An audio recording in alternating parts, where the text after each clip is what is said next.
In front of me is Black Shark 5, and today I would like to show you how you can locate all your downloads on this device.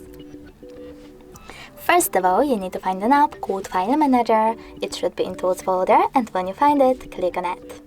Now choose Try or Cancel in this new feature pop-up and click on this file icon at the top.